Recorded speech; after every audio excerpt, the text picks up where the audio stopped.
Shalom Aleichem, sahabat-sahabat. Assalamualaikum. Salam sejahtera. Baik sahabat-sahabat, salam jumpa lagi dalam channel Wartawan Injil. Sahabat-sahabatku, pada kesempatan ini saya ingin mewartakan hal yang terkait dengan kejahatan yang terjadi di muka bumi ini. Setiap hari, bahkan mungkin setiap saat, di berbagai wilayah belahan dunia ini terjadi kejahatan demi kejahatan. Bahkan mungkin ketika saya berbicara ini dan ketika teman-teman sedang mendengarkan apa yang saya sampaikan ini, di sudut-sudut negeri, di belahan-belahan dunia tertentu sedang terjadi kejahatan. Begitupun di Indonesia, setiap hari ada saja kabar buruk tentang kejahatan. Dan salah satu contohnya contoh nyatanya adalah kejahatan berikut ini. Kita simak sama-sama beritanya. Pemirsa, seorang siswi SMP di Tasikmalaya, Jawa Barat selama setahun menjadi korban pemerkosaan secara bergiliran oleh 10 pria dewasa. Korban dan keluarganya ketakutan untuk melapor karena diintimidasi dan diancam akan dibunuh.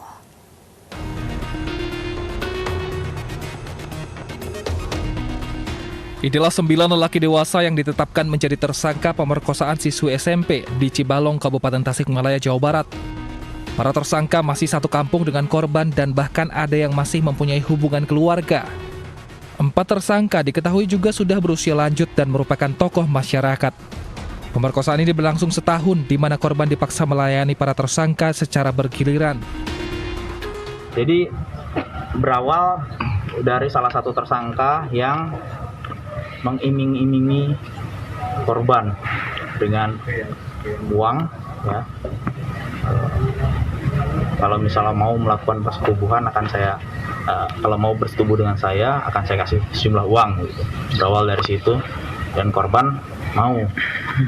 Nah, kemudian juga ada ancaman dari si pelaku, ya. Kalau misalnya kejadian ini kamu sebarkan, nanti terjadi sesuatu dengan kamu. Jadi sebetulnya terkait dengan perbuatan ke korban ini baik tempat maupun waktu berbeda. Dari 9 tersangka, 6 diantaranya terbukti memperkosa, sementara 3 lainnya mencabuli. Bukan itu sebenarnya Tidak ada pengancaman, Pak. Dia ada bahasa untuk tidak boleh menceritakan kepada siapapun. Ya, Mbak, cuman begitu saja. Gimana bahasanya, ngobrolnya gimana? Lalu Omo dia terbaca di era. Oke. Itu sudah berapa kali melakukan? 5 kali, Pak. 5 kali ya? 5 kali. Kok sampai berulang itu kenapa? Apa ada sebuah rasa apa? Kenapa senang ada anak-anak di bawah umur yang mau dilakukan seperti itu? Dianya yang datang. Bukan, maksudnya Bapak kenapa mau melakukan sampai 5 kali? Ya, itulah karena saya orang laki-laki, Pak. Iya. Oh iya. Punya istri, Pak? Punya. Berapa Cucu, istri? udah punya cucu berapa? Punya cucu. Polisi masih memburu 1 pelaku pemerkosaan gadis remaja ini. Sementara ke-9 tersangka kini mendekam di sel tahanan Polres Tasikmalaya. Semuanya menanti proses hukum untuk mempertanggungjawabkan perbuatan tercelanya.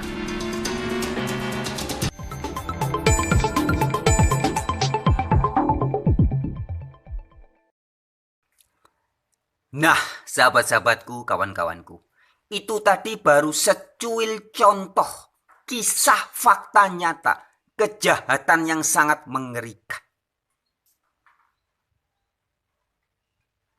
Masih banyak variasi-variasi kejahatan lainnya yang terjadi setiap saat di berbagai belahan di muka bumi ini. Mungkin detik ini saat kita berbicara ini, saat teman-teman mendengar video ini, sedang terjadi kejahatan di satu negara. Detik berikutnya di negara lain. Detik berikutnya lagi di tempat lain lagi. Detik berikutnya di tempat lainnya. Terus menerus. Kejahatan demi kejahatan.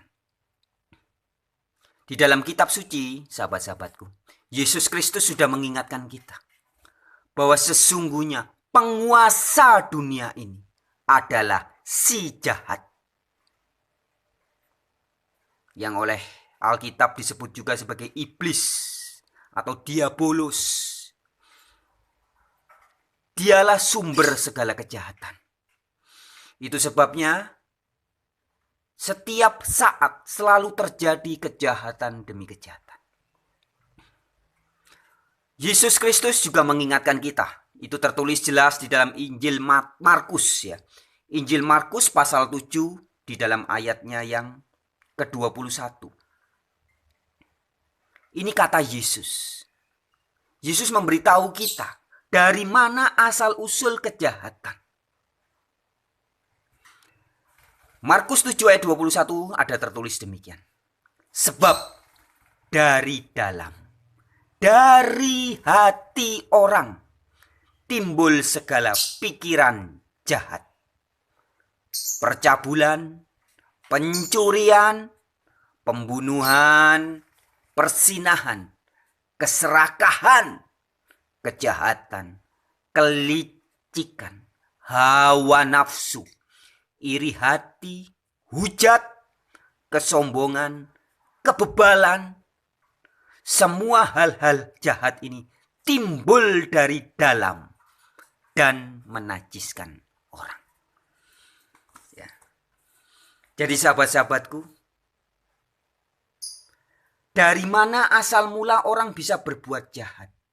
Dari mana asal mula kok orang bisa korupsi, bisa merampok, bisa mencuri, membunuh, iri, dengki, menjahati orang lain, termasuk dalam contoh video tadi, memperkosa anak kecil. Dari mana kok bisa orang melakukan itu? Sumbernya dari dalam hati. Di dalam kitab Amsal kita juga diingatkan. Jagalah hati, sebab dari dalamnya terpancar kehidupan. Dari dalam hati, apa yang ada di dalam hati kita, itu yang akan memancar dalam kehidupan kita sehari-hari. Jika dalam hati kita sudah ada pikiran pornografi, pikiran cabul dalam hati kita, maka itu akan terpancar. Mungkin kita akan melakukan tindakan nonton video bokep, video porno. Yang lebih gila lagi, kita akan nekat berzinah. Yang lebih sinting lagi, bisa dilakukan seperti bapak-bapak tua dalam video tadi. Memperkosa anak kecil. Dari mana asal usulnya itu? Tindakan itu muncul awalnya terlebih dulu ada di dalam hati dan pikiran. Apa yang ada di dalam hati kita itu akan memancar. Maka kitab Amsal mengingatkan kita. Jagalah hati dengan segala kewaspadaan. Waspada, kita harus jaga hati kita. Kalau zaman beberapa tahun yang lalu silam, kita diingatkan dari lagu dari seseorang A.A. Jim ya. Jagalah hati. Nah, itu sesuai dengan kitab Amsal dalam Alkitab. Hati harus dijaga sebab dari dalamnya lah terpancar kehidupan. Mengapa orang bisa bertindak mencuri? Karena dari dalam hatinya ada lebih dulu keinginan. Mengapa orang bisa bertindak membunuh? Karena dari dalam hatinya ada dulu keinginan. Mengapa tindakan seseorang bahkan 9-10 orang bisa memperkosa anak di bawah umur? Karena sebelumnya ada lebih dulu di dalam hati. Apa yang ada di dalam hati itu akan terpancar. Kehidupan kita setiap hari akan terpancar, akan terbentuk, akan terlakukan dari apa yang lebih dulu ada di dalam hati. Itu sebabnya kita diingatkan untuk selalu menjaga hati. Waspada. Jagalah hati dengan segala kewaspadaan. Namanya waspada itu sangat berhati-hati. Karena apa yang ada di dalam hati saudara dan saya, itu akan memancar setiap hari dalam perbuatan kita. Jika setiap hari pikiran hati kita adalah uang, maka setiap hari kita akan bertindak mencari uang, mengumpulkan uang. Jika setiap hari yang ada dalam hati kita adalah cinta kasih, maka setiap hari kita akan berpikir apa yang harus saya lakukan kepada sesama, membantu, menolong sesama, berbuat baik apa. Begitupun jika ada dalam hati kita adalah keserakahan, hawa nafsu, maka kita akan melakukan hal-hal korupsi, mengumpulkan kekayaan dengan menghalalkan segala macam cara. Begitupun jika dalam hati kita seperti bapak-bapak tua tadi yang ada dalam kabar berita itu, pornografi, maka tindakan-tindakan yang keluar akan selaras dengan apa yang ada dalam hati itu. Sahabat-sahabat, jagalah hati dengan segala kewaspadaan. Karena dari dalam hatilah timbul segala sesuatu itu. Termasuk kata Yesus dalam Markus 7 ayat 21 lagi. Dari dalam hatilah timbul segala pikiran jahat, percabulan, hawa nafsu, keserakahan, segala kejahatan. Awalnya dari hati. Nah, kemudian sekarang pertanyaannya sahabat-sahabat. Bagaimana kok hati kita bisa tiba-tiba ada kejahatan? Sebelum kita bertindak mencuri, atau merampok, atau korupsi, atau menipu, atau apalagi memperkosa, ada terlebih dulu semua itu di dalam hati. Nah, siapa yang memberikan hati yang seperti itu?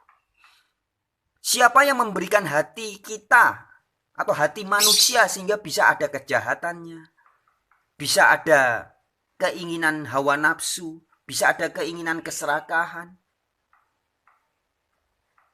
Kitab suci memberitahu kita. Kita ingat sahabat-sahabat, kisah ketika Adam dan Hawa pertama kali jatuh dosa.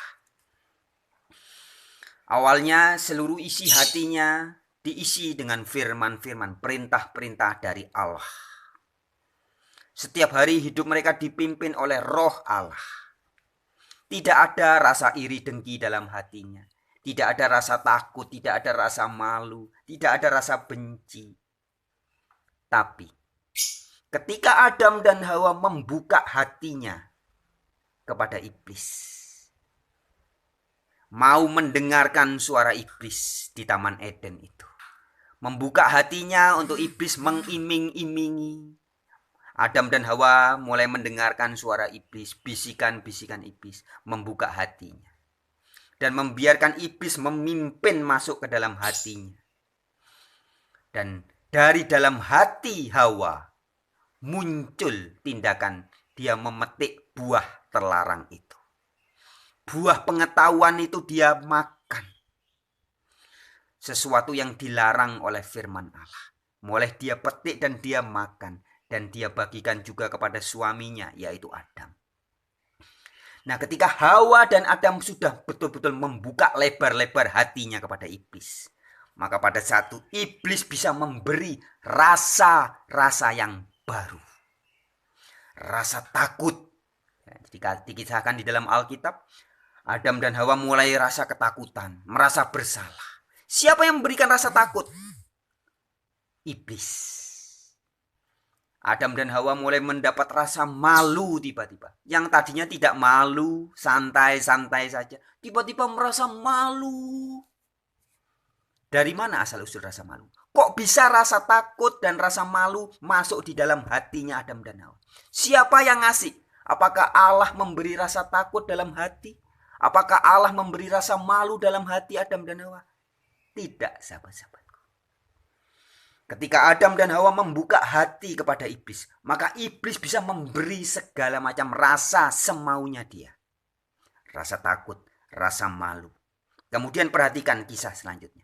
Anaknya Kain dan Hebel dikisahkan. Kain mulai tertimpa rasa iri, rasa dengki kepada adiknya. Apakah Allah yang Maha Kuasa menginstalkan rasa iri dalam hati Kain? Tidak. Siapa yang memberi rasa dalam hati Kain? Yaitu rasa iri. Siapa? Iblis. Iblis, ketika hati kita dibuka kepada iblis, iblis bisa memberi rasa macam-macam, sahabat-sahabatku. Itu sebabnya di dalam Injil Markus Yesus mengatakan, dari dalam hati muncul segala pikiran jahat, kejahatan, hawa nafsu, keserakahan, dan sebagainya. Ya. Jadi jika kita membuka hati kita kepada firman-firman Allah yang tertulis di kitab suci, maka pikiran dan hati kita akan dipenuhi. Ingatan-ingatan kita akan dipenuhi dengan ayat-ayat kitab suci. Tapi jika kita membuka hati kepada dunia ini, kepada pornografi, kepada keserakahan, kepada pikiran-pikiran ingin materi-materi yang sangat duniawi, maka iblislah yang akan masuk. Sebab iblislah penguasa dunia ini. Ya sahabat-sahabat, di video tadi dicuplikan video kabar dari iNews itu ya. Bapak-bapak sudah tua tiba-tiba memiliki nafsu cabul yang begitu liar. Siapa yang memberikan semua itu? Dari mana kok hatinya bisa seperti itu? Sahabat-sahabatku, orang-orang mungkin bapak-bapak pengadil atau bapak-bapak polisi yang menangani kasus itu, ataupun kita yang menonton berita itu, jika kita tidak memahami apa yang sesungguhnya terjadi, tentu kita akan menjadi marah dan jengkel dengan 9 orang tadi. Bapak-bapak tua itu harus disiksa, harus dihajar, harus dihukum berat. Dan kita timbul kebencian dan kemarahan. Tapi sahabat-sahabatku, kalau kita paham apa yang sesungguhnya sedang terjadi, semua ini sebenarnya adalah karya dan pekerjaan dari iblis. Bapak-bapak tua itu hanya menjadi alat, hanya menjadi perangkat iblis untuk melakukan pekerjaan-pekerjaannya. Iblislah yang menginstalkan rasa hawa nafsu dalam diri bapak-bapak tua itu. Iblislah yang memberikan rasa hawa nafsu percabulan dalam hati orang-orang itu. Begitupun dengan kasus-kasus lain, korupsi, perampokan, pembunuhan, semua itu hasil dari apa yang dilakukan oleh iblis dalam hati manusia. Di dalam kitab Efesus pasal 2 ayat 2 dan juga pasal 6 ayat 12 sangat jelas dikatakan bahwa musuh manusia sesungguhnya adalah kuasa-kuasa jahat, roh-roh jahat yang ada di udara, spirit-spirit jahat yang ada di udara. Artinya sahabat-sahabat, sesungguhnya tidak ada seorang pun manusia yang bisa melakukan kejahatan jika sebelumnya dia tidak membuka hatinya kepada iblis. Dan kemudian iblis menginstalkan segala macam rasa di dalam hatinya. Rasa-rasa yang bersifat jahat itu, yang kemudian memancar menjadi tindakan-tindakan sehari-hari. Dalam kitab Amsal kita diingatkan, dari dalam hatilah terpancar kehidupan.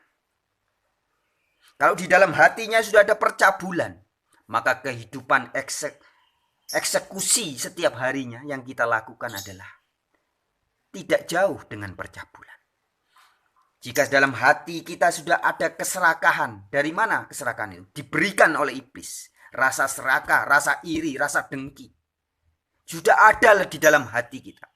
Maka tindakan kelakuan kita setiap hari tidak jauh-jauh dari apa yang ada dalam hati kita itu. Sebab dari dalam hatilah terpancar kehidupan. Ya sahabat-sahabat, video ini sebagai sebuah pewartaan. Saya hanya menyampaikan, saya hanya mengingatkan kita semua. Supaya kita senantiasa menjaga hati kita sahabat-sahabatku. Injil atau Evangelion, kabar baik ini memberitahu kita. Memberitahu kita secara detail. Bagaimana asal-usul kejahatan. Dan bagaimana buah-buahnya.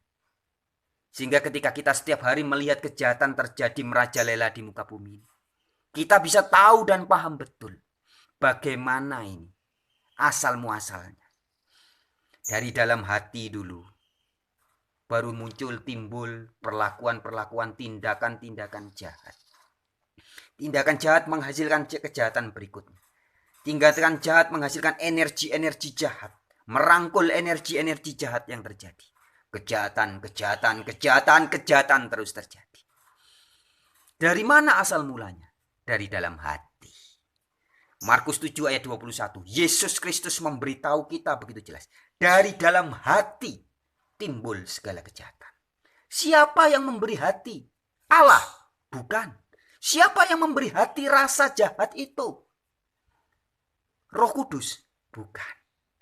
Hati Anda dan saya bisa memiliki pikiran jahat, hawa nafsu, iri hati, keserakahan, dengki, percabulan, pornografi. Semua itu karena diberikan, diinstalkan ke dalam hati kita oleh penguasa dunia ini, yaitu iblis. Begitulah cara kerjanya. Sangat jelas. Bagi orang-orang yang memahami dunia spiritual semua tahu bahwa segala kejadian setiap hari di muka bumi ini semuanya adalah peristiwa spiritual. Orang bekerja mencari uang, fokusnya setiap hari duit. Karena hatinya sedang dikuasai roh mamon, spirit uang, spirit mamon. Orang setiap hari bersaing. Karena hatinya sedang dikuasai spirit iri dengki, roh persaingan. Orang setiap hari bacaan tontonannya adalah pornografi. Karena hati roh spiritnya sedang dikuasai oleh spirit percabulan. Artinya sahabat-sahabatku, apapun yang kita lakukan setiap hari, itu pasti selaras dengan roh atau spirit yang ada di dalam hati kita. Jika hati kita dipenuhi dengan spirit dan roh kuasa-kuasa yang berasal dari ayat-ayat kitab suci, maka tindakan-tindakan kita setiap hari akan selaras. Tidak bisa orang berpikir ayat-ayat Alkitab, setiap hari merenungkan firman Allah, setiap hari mendengarkan firman-firman Allah, tapi kemudian buahnya, tindakannya adalah memperkosa orang. Tidak mungkin.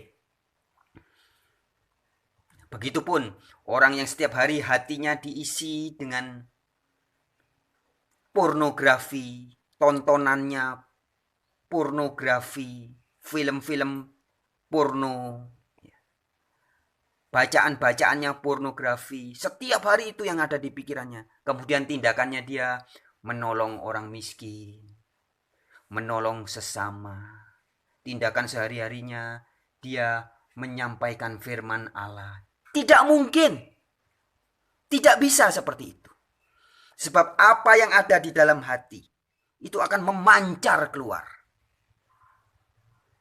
Jika sumbernya adalah air keruh, maka keluarnya pasti air keruh. Jika sumbernya, hatinya adalah kemurnian, maka keluarnya juga kemurnian.